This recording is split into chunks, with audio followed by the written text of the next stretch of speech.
Replace your corporate VPN with sponsored TrustGrid and connect your cloud resources to on-premises data. TrustGrid is automated, software-defined, self-patching, supports modern standards like OpenTelemetry, and was built by networking nerds. Learn more about TrustGrid at trustgrid.io/packetpushes. That's trustgrid.io/packetpushes.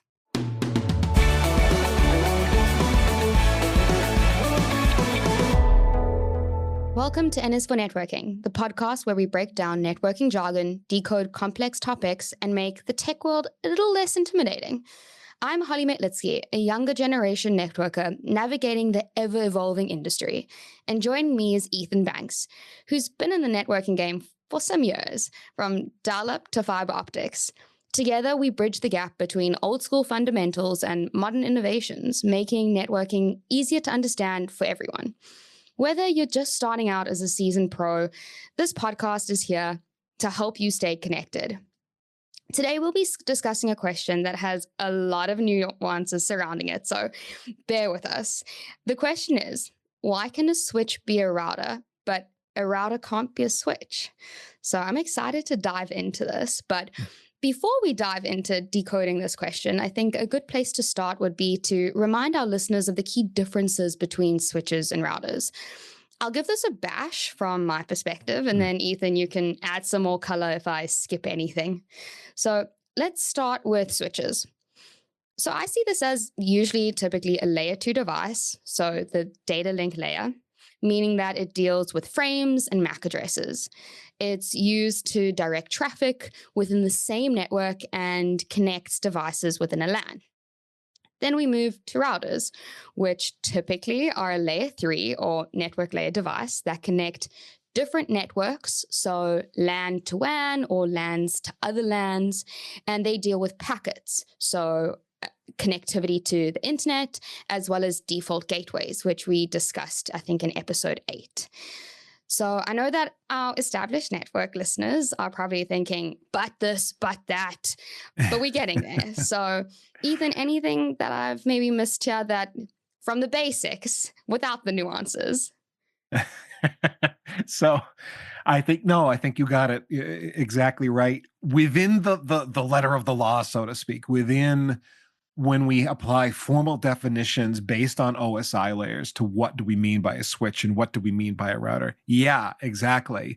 A layer 2 device, it interconnects a LAN. Everybody's on the same network is the big idea. Routers are layer 3 devices, and they're connecting, different LANs to each other or LANs to WANs, as you said. Exactly. And functionally, that's all exactly correct. And then you get into reality where, as an industry, we have conflated what our switch is and what a router is, and there's all this overlap, and which I think is the root of the question. And this is your question, yes. By the way. This didn't come in from a listener. This is something you and I have been talking about before we ever recorded episode 1. Yeah, and for a little bit of background, this question came to me when, I started out in networking. I learned about exactly what we've discussed here, switches and routers. And then I started dealing with configuring IP addresses and sometimes a bit of routing on switches.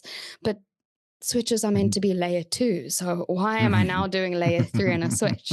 So from what I know, some switches now can do layer 2 and layer 3, or I think, layer 2, layer 3 switches. What caused or what spurred on this creation? So one of the things you said in the intro about me was that I've been doing this for a long time, from dial-up to fiber optics. And well, that stung a little because, yes, I am a man of a certain age. I dealt with dial-up as well. The very start of it, I remember it at least. So what are the benefits of having been around that long? Because to see the evolution of a lot of this. So when some of my earliest networking days were when Ethernet was taking over, that is, there was in the very early days a battle. Is it going to be Ethernet? Is it going to be token ring? Is it going to be FIDI? Might even be ATM was being discussed as a possible what we're going to plumb all the buildings with and feed the desktops. Well, we were plumbing the buildings with wire. We were going to run maybe ATM over that wire, etc. Ethernet won. We know this. Ethernet won. And then Ethernet evolved from hubs. Well, we had hubs early on, dumb electrical repeaters, basically a layer 1 device, and eventually moved into switches. I mean, I remember when switches came out and they were like super expensive, exotic, like, wow, that's so cool. That is so cool. There was a company called Bay Networks based out of Massachusetts, I think. And I remember going to an Interop conference back in the days. Interop is no longer a physical thing. I think they still have virtual conferences, but Interop was like the conference you went to back in the day if you were a networking person, to see all the latest hardware, all the latest tech. It was super cool. And seeing a Bay Network switch where that was feeding there was a bunch of video feeds, and I don't know what the Mm. resolution was. It wouldn't have been anything compared to what we do today with 4K and so on, but it was like no frame drops. The video was flawless and smooth, and it was because it was going through this Bay Networks Ethernet switch, and we were like, oh, switches are the best, so amazing. And it was still at that point, switches were just, they were layer 2. You didn't do routing. And then the next step for that, as Ethernet began to take over and we had to scale them, we had to make them bigger, was we got to route between these things, and how are we going to do the routing. And I forget how many years back we're going, 20-ish, 25. Cisco had the Catalyst 6500 line. Now, that thing is a bit of a legend in networking, the Catalyst 6500. You could put that thing in and it just ran. Most of us that Mm. are network engineers that had the opportunity to work on one of those devices kind of loved them. They weren't perfect. Cisco had issues with them. Don't get me wrong. They weren't like this a bulletproof, amazing device that never failed.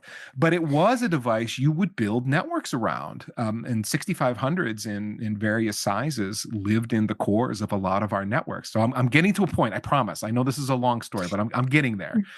And what the 6500 could do for us was combining layer 2 and layer 3. You could do, it was a chassis switch. It came in different sizes, different number of slots that you could put a line card in. And the line cards were basically like a switch, like a fixed form switch. You could think of it that way. And then it had a supervisor engine that was running software that allowed you to do a routing as well. So you could run routing protocols. Um, and depending on, now we're getting into distant memories here, but I mean, you could certainly route between VLANs with a Catalyst 6500. Now, some of the people that are listening to this know that 6500 really well and will have very specific memories of it, and I'm not doing it service to remember all the specific details, because I lived through several iterations of the 6500. There was the Catalyst OS version, and then we all upgraded over time from the Cat OS to the iOS version, and there were different routing versus switching capabilities in each, and I don't remember which was what at this point because we're going way back in time, But Ollie. it did both.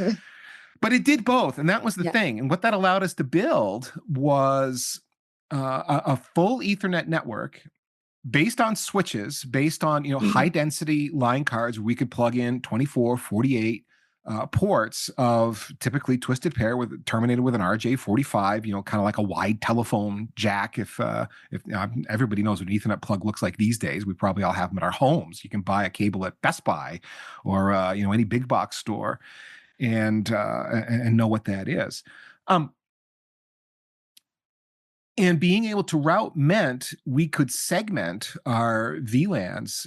We could segment our LANs into multiple VLANs, plumb them all together, and have one big contiguous network, all based on Ethernet, and not have the fault domain be so huge. If we had, like we were talking about spanning tree Yeah. in the 3 episodes prior to this, right? And all the challenges with that. What happens if we have a loop and so on?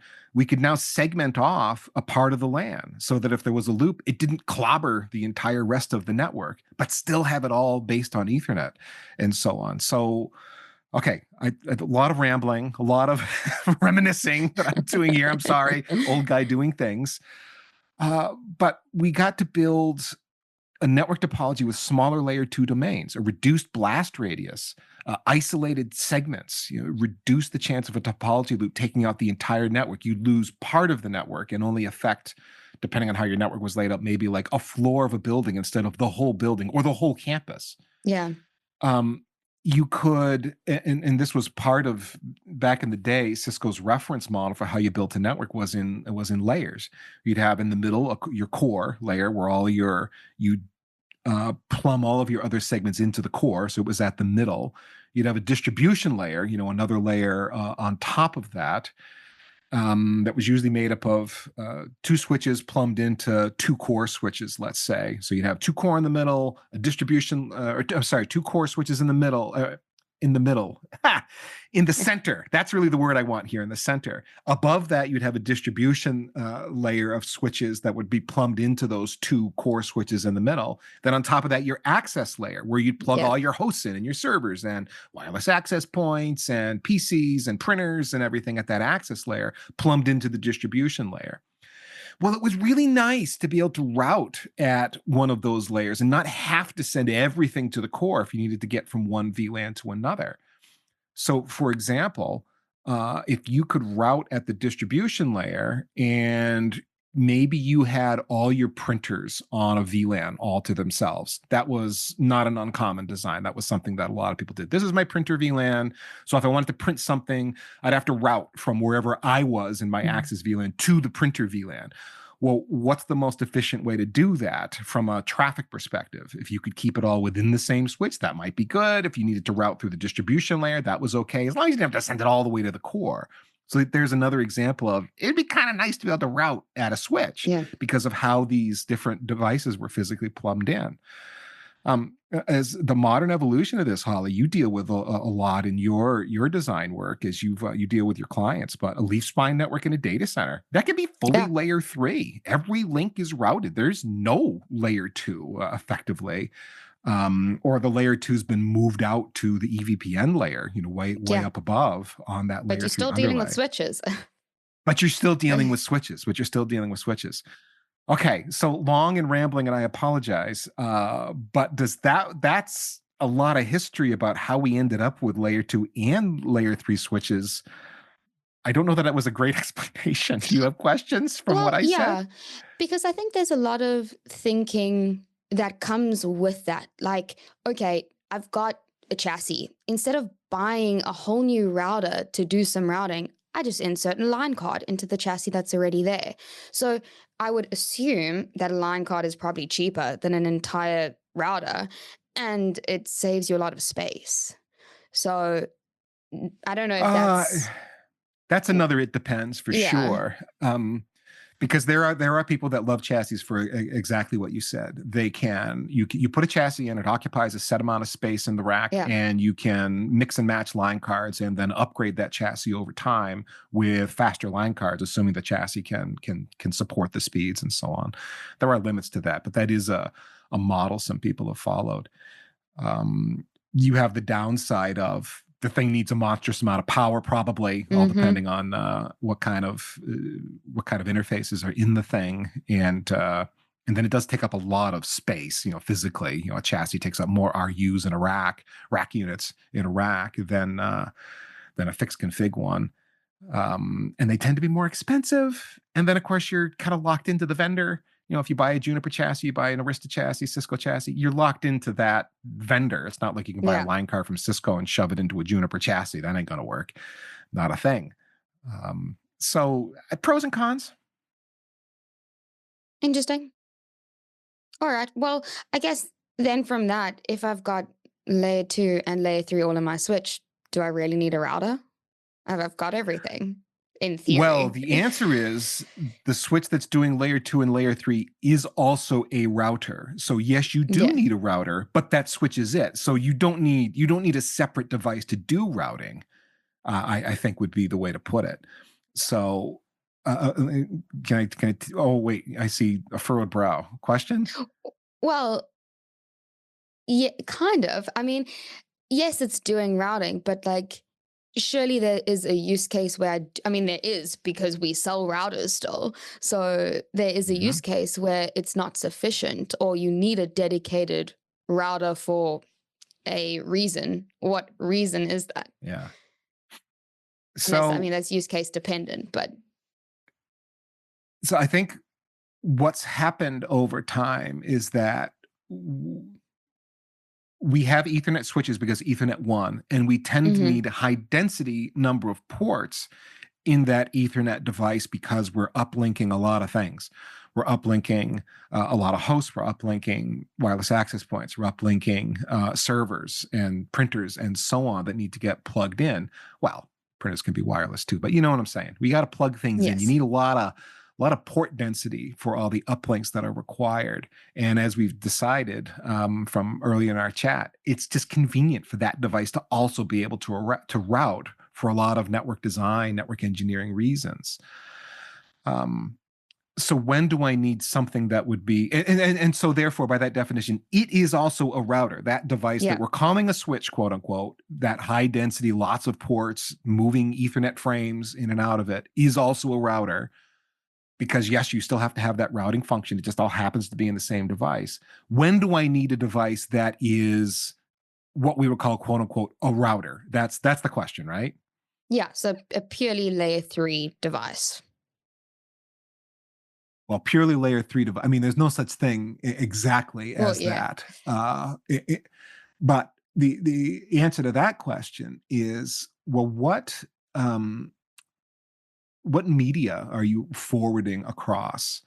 When are you not using Ethernet? Perhaps you need to forward across some other type of interface, some other, because there are plenty of ways to move traffic around that is not an Ethernet frame. It's some other kind of frame, or it's less than that, or it's less than that, lower in the stack than that. I mean to say, it's layer 1. It's like it's an optical switch. Have you heard of optical switches? Yep.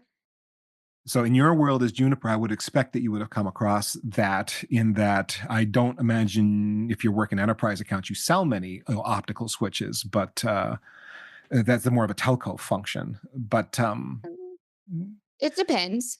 but but an optical switch functions at a lower layer. It's down at layer 1, moving data around. It's not Ethernet anymore. Now it's an optical transfer. You're dealing with light waves. You're dealing with a different way to signal and transport across that line that is not framed as the Ethernet frames that we are used to seeing with source and destination MAC addresses. It's different animals. And there are optical switches that are out there. You may need a router that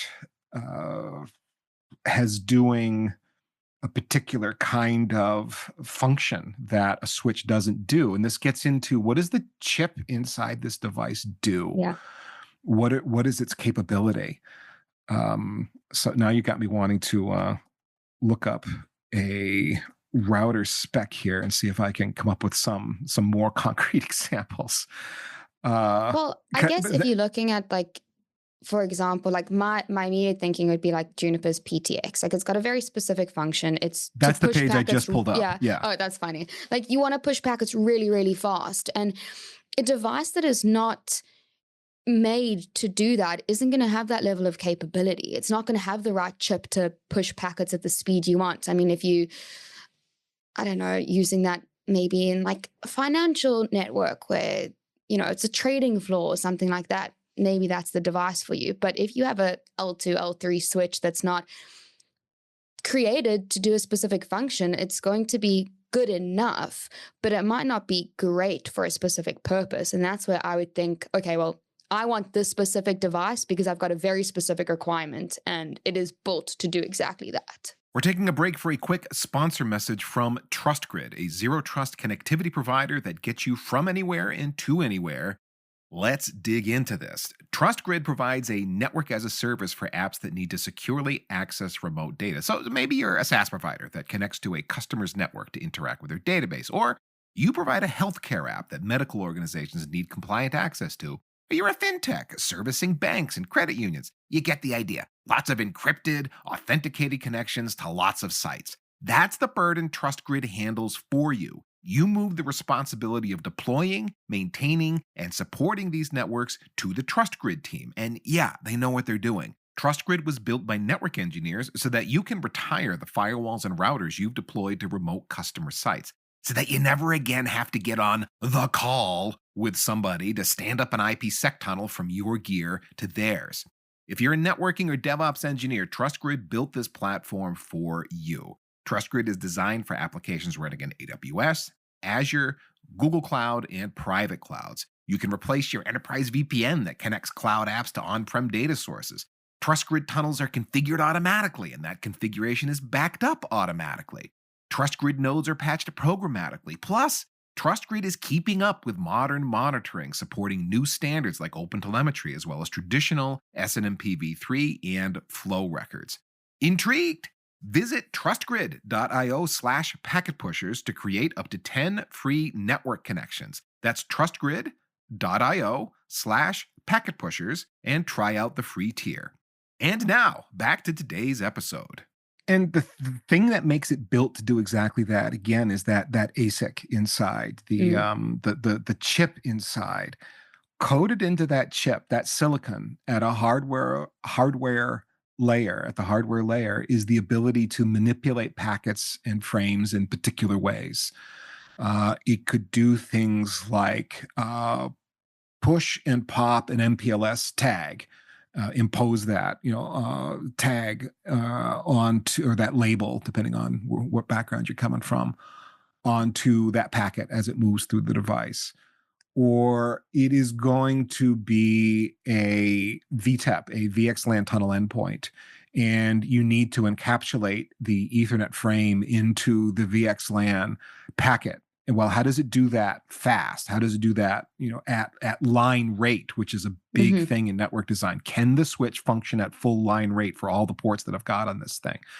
The big expensive chips that they put in these devices that can not only move frames and or packets through it at line rate, but also have this additional functionality like VTEP functionality and be able to do it at line rate is a lot of the magic here.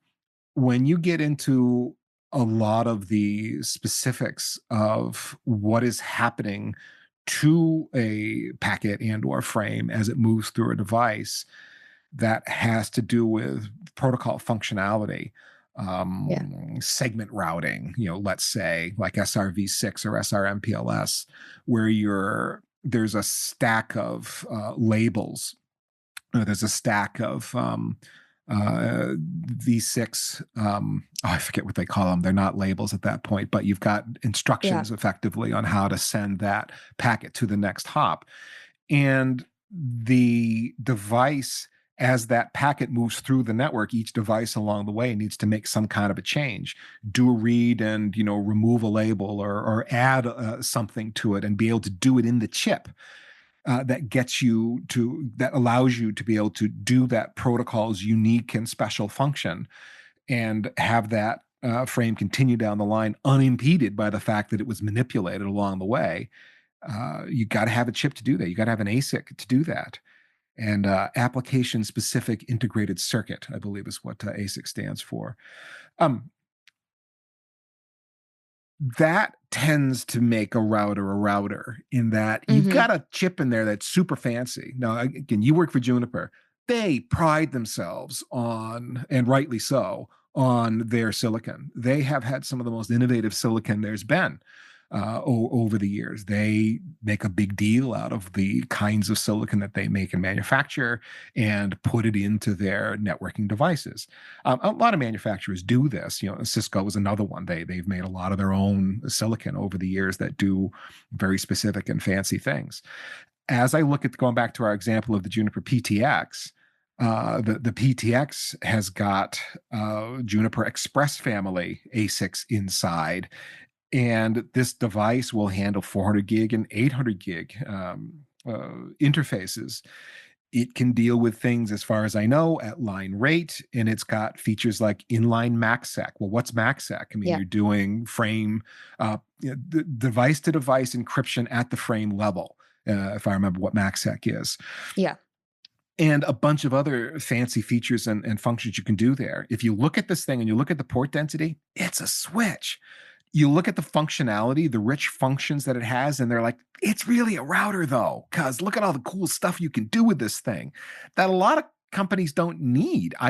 In an enterprise, I don't probably need a PTX. I probably don't have a use case for this thing. If I'm a telco and I'm doing, I'm not very familiar with the PTX. I just pulled it up because it was top of mind. but if I need to do a lot of fancy telco stuff and I'm running MPLS and MPLS applications on top with VPN tech and so on, maybe I'm doing EVPN VXLAN, maybe I'm doing oh, I don't know. There's a lot of things that I might be doing. I mean, like having big access lists in here that help me control flows. A million reasons that a million things that switch chip might do that you call it a router. It's really not a switch anymore. As I'm looking at the PTX 10,000 4, 8, and 16 series, they're talking about 10 million entries in the FIB, the forward information base, basically my routing tables. 10 million is huge. Yeah. It's a big number. You can have 100,000 SR tunnels. That's massive.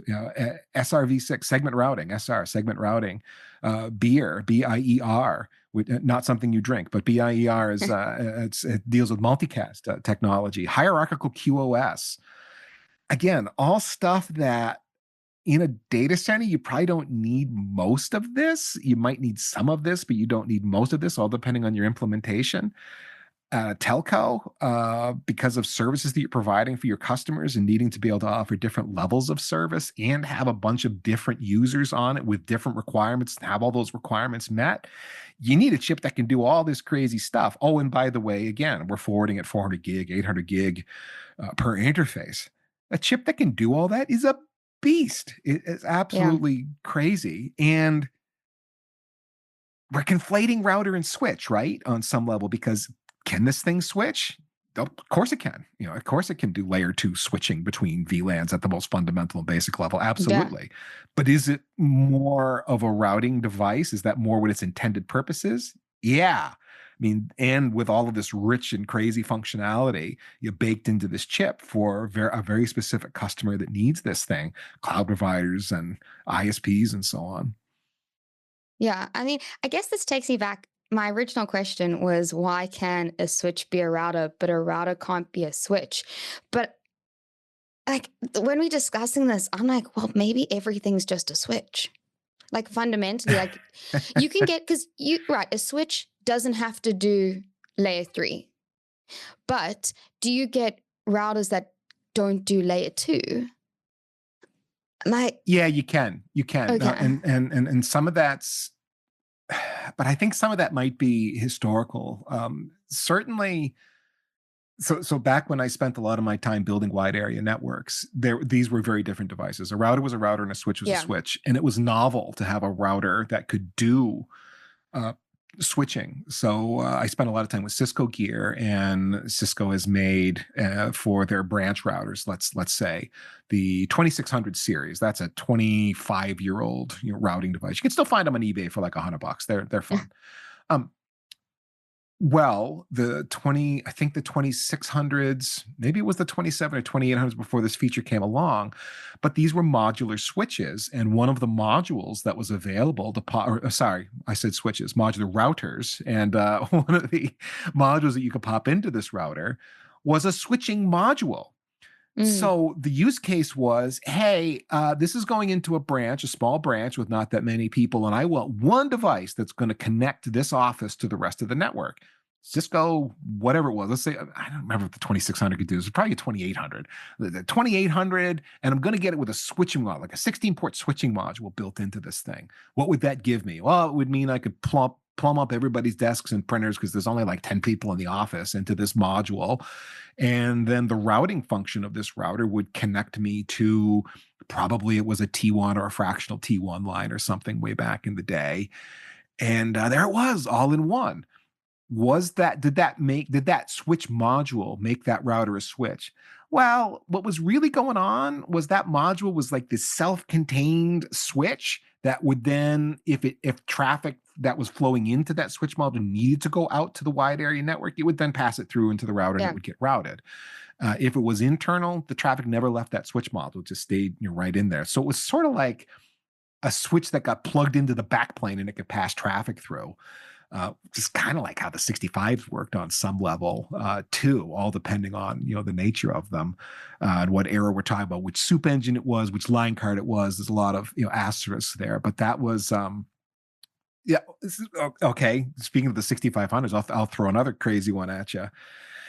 The 6500 from Cisco, that line had, I forget how Cisco billed them, what the actual marketing term was, but basically it was a server. You could slide into a line card slot. There was services module. They called them services module. There was a firewall services module, for example, that you could slide into a Catalyst 6500. And those of us that were working with these systems, we called them power sucking aliens, PSAs. Because as an alien, it didn't really integrate with the rest of the chassis. It wasn't like, oh, and now the chassis got firewall functionality. Woo! It was like it got power off the backplane and powered up, and it was kind of a separate thing. It was this, again, power sucking alien. It was in there, it was in the chassis, but it wasn't really part of the chassis. It was like a separate device that was connected, but not really. It was really kind of odd. So did that chassis just become a firewall? Kind of. Not exactly. It was weird. It's like it got a bit too far ahead with plugins, or just give you a chassis and give you a line card or a device for everything and rack it in and see what happens. Real estate was valuable, and back in the day, the firewall services module was like the biggest, baddest from a raw packet processing power thing that you could get. The other firewall you would have gotten way back, we're talking 2 decades ago or more, the biggest firewall you could get from Cisco, other than the firewall services module, was the PIX 535. And it was, for its time, quite a box. But if you really needed the biggest, baddest thing Cisco would sell you for firewalling, you would use that device. The firewall services module as a line card slid into your 6500. Times change. Everything changes. I mean, you don't do that with firewalls now. The interesting thing about a firewall spec is if you need a big, bad firewall, you buy a firewall that's probably got dedicated silicon in it that accelerates particular firewall functions. Just a router. But it's a fancy router that's very specific, and it does, it offloads encryption, and it does certain inspections at line rate. Fortinet's big on this. Fortinet is a company. They do a lot of their own silicon that accelerates firewall functions. Kind of going back to, is this a router or a switch? Well, what's the silicon do? What's the port density like? How do it can switch, it can route. Well, which is it? There's no, I guess part of what we're getting to here is there is no right answer. Is it a switch or is it a router? It's almost like you're going on instinct, kind of knowing what the intent of the device is versus its actual OSI layer functionality. Yeah, it's what are you doing mostly with it, and you can call it that. I mean, if you've got an L3 switch and you're doing all routing, you want to call it a router, sure, go for it. Yeah. I mean, you're not wrong. Yeah, but it's not from a network engineering nomenclature. It's quote unquote wrong. It's technically wrong, but it isn't. Well, it's not technically wrong. It's technically right. It's technically right. It's the jargon, which is the problem, which prefaced this whole podcast series is the confusion of all the jargon in networking. Exactly. Like, why couldn't the switches stay switches and routers stay routers? But I mean, I'm glad they didn't. But I guess you spoke about previously route tables. Would a switch, an L3 switch that does routing, treat route tables differently than a router that is doing that? Because we spoke about dedicated chips and those kind of things. How would that processing in the actual box differ? It doesn't, because it's a chip functionality. Now, again, if you want to go back in history, one of the weird things about, again, the Catalyst 6500 was it had two brains. It had a switching brain and had a routing brain, and you did treat them differently. This goes back to very early on. You had the Cat OS switching interface where you configured all your switching related functions, and then there was the soup engines Oh man, I believe it was the iOS interface at that point, but it was kind of like configuring two different devices and they talked to each other. That all converged later on. And many of us that worked in that platform remember going through a big upgrade process where it's like, okay, we've just unified the OS and everything looks like one thing now. In modern day, where you've got a layer three switch, that ASIC is going to be able to forward and route at layer Hmm. three. The way you look at forwarding tables, you've got routing tables.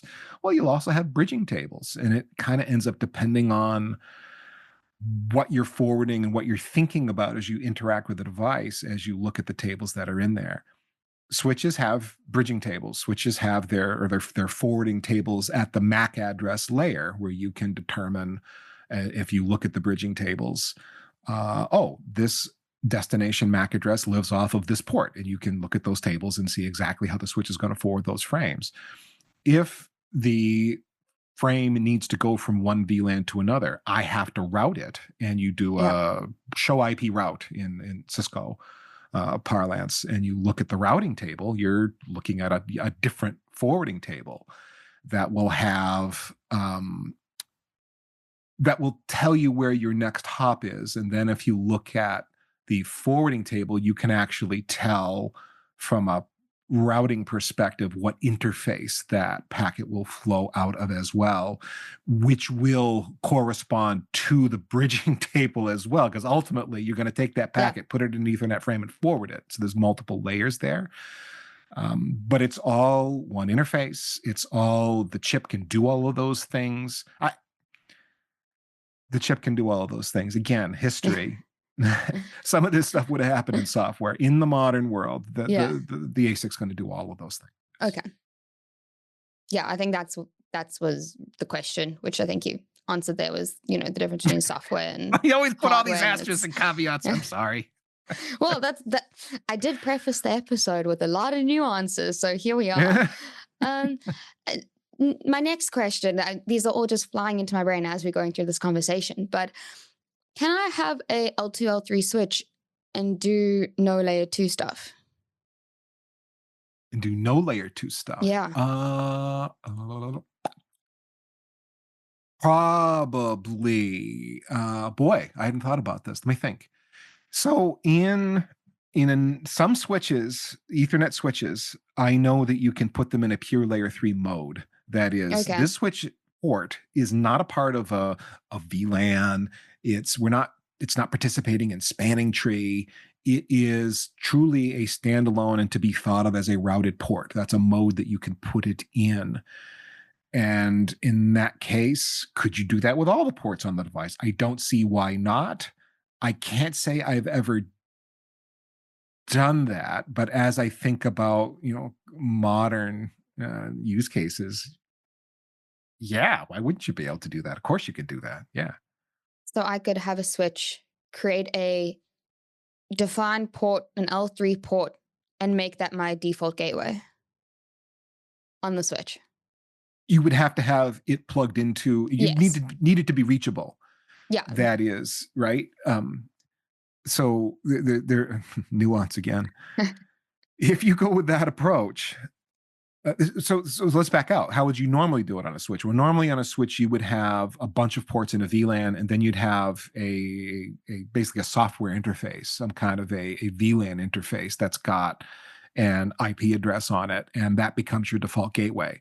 Any traffic flowing into that VLAN that hits the IP address of that software VLAN interface that's got that IP address on it, that's going to be your default gateway. It's routed.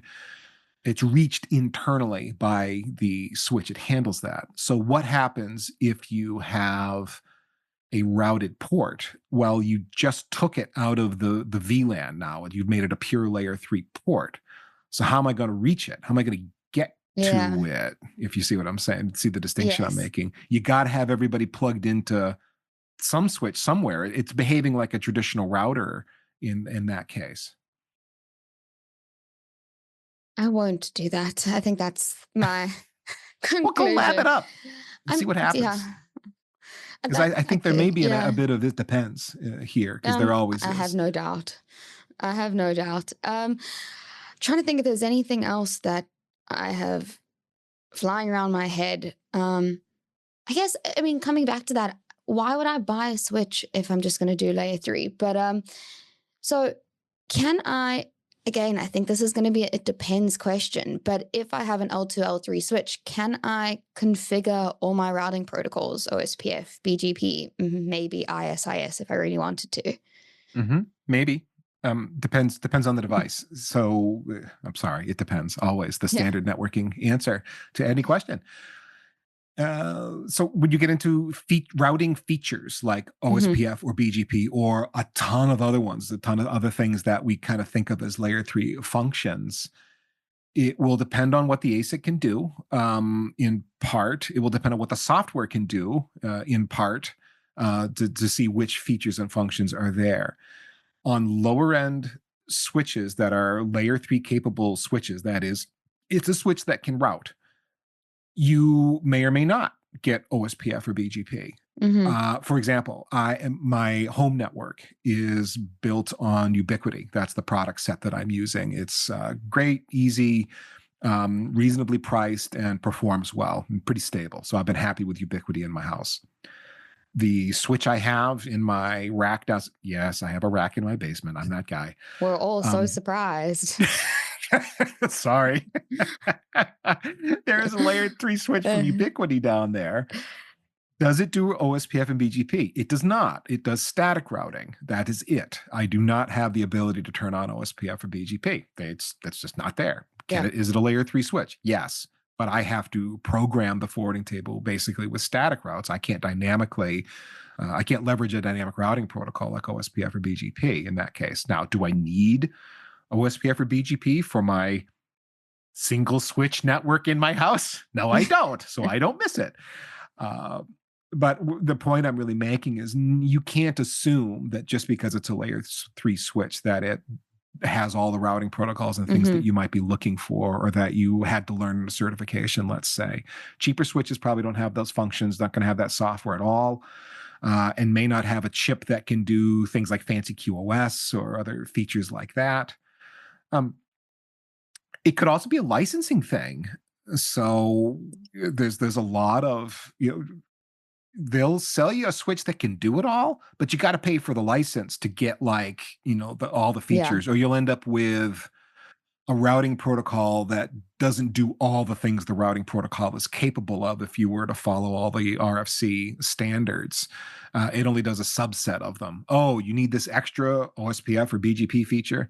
You got to upgrade to the advanced license to get that feature. If you don't have the advanced license, then you can't do that one thing. You only get like the basic protocol functionality. So that's something you really gotta understand exactly the feature set you need. Look at the licensing and understand what you're buying and why.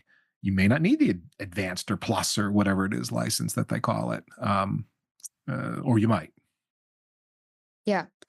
So I guess similar to that, you've got a very specific switch that has very specific functions. And I guess, there's some decision factors involved. Why would I pick a layer 2 switch over a layer 2 or layer 3, layer 2, layer 3 switch? Obviously outside of somebody having just a purely layer 2 network.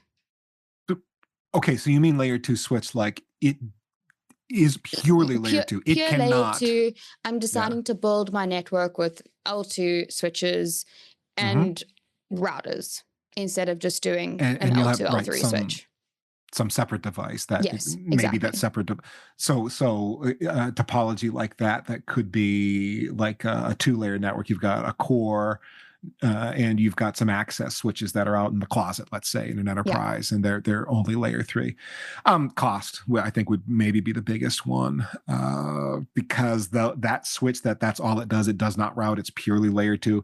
Probably cheap. It's probably going to be less expensive. Doesn't have as much functionality on it. The software isn't as complex. The chip doesn't have to do as much. It's a frame switch at that point. It doesn't have to look into packets and make routing kind of forwarding decisions. So it's just, on the whole, it's going to be a cheaper device. And there's use cases for that. I could see a design where Let's say you've got a building and the building has got several floors in it, and you've got some kind of a small computer room, or maybe a mini data center down on the ground floor or something, let's say. And pretty commonly that a building like that will have a fiber backbone and some kind of a networking closet on each floor that then spreads from that closet. You've got cables that go into cubicles and into ceilings to feed access points and so on. You can get away with just a layer 2 switch in that. Layer 2 switch with power over Ethernet, and it's a gig or 2.5 gig or something, pretty simple device. And you backhaul it with 10 gig or two 10 gig feeds across that fiber backbone back into your computer room to a core switch that is a layer 3 capable switch. Mm-hmm. Your traffic flows are then into an access point or across the wire into the closet switch, down the fiber, hits the core switch, and then gets routed wherever it needs to go. At that point, you don't need routing in the closet in a simple, very simple topology like that. You can get away without it.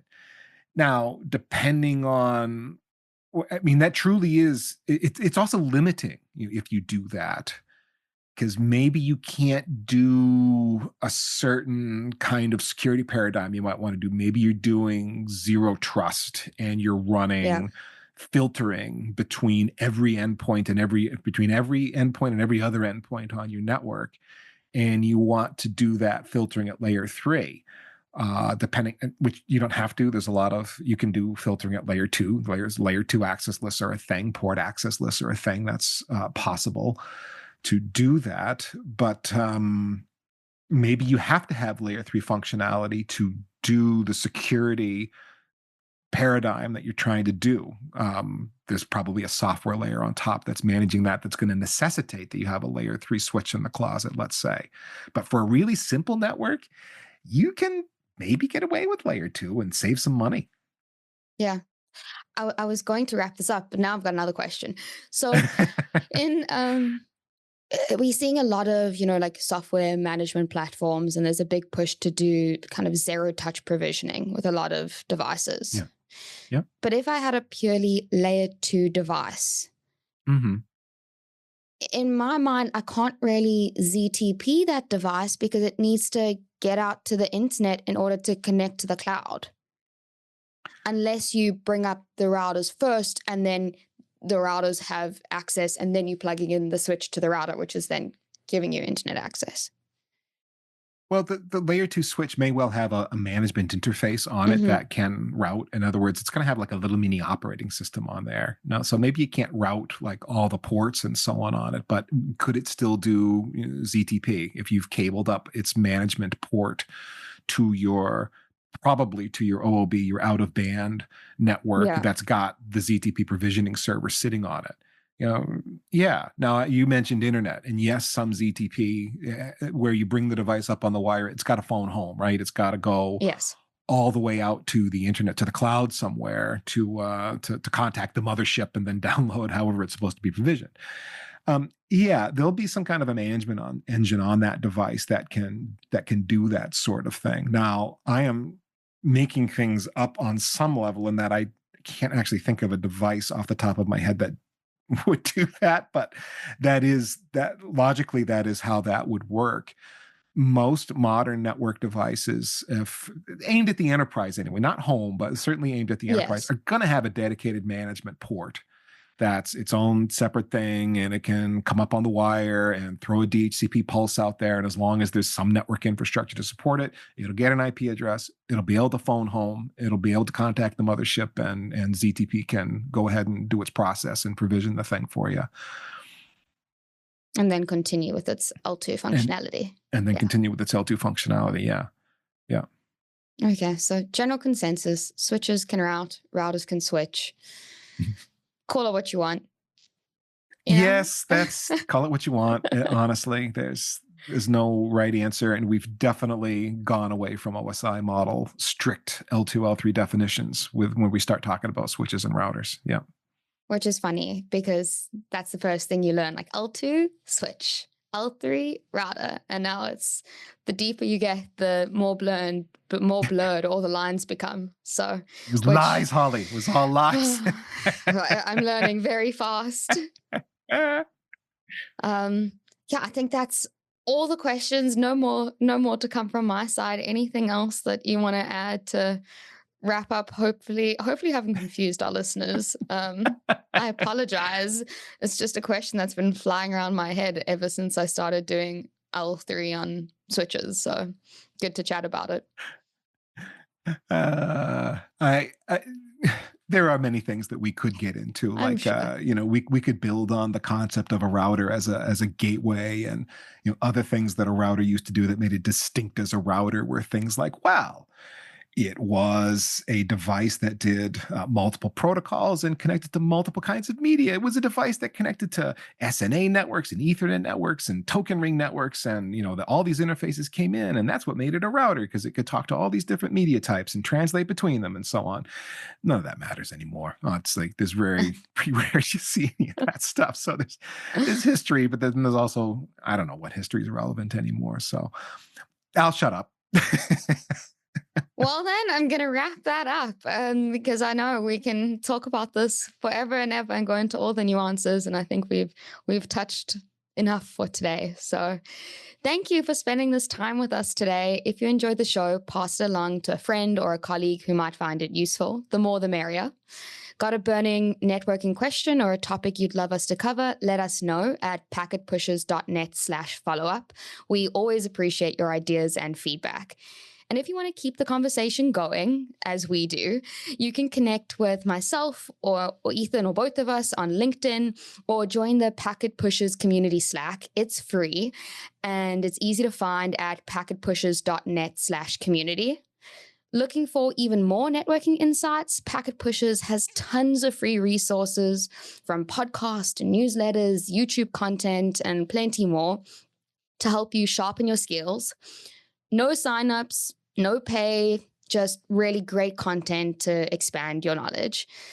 Well, all right, that's it for now. And just remember, networking isn't hard. Other people's figured it out, so you can too.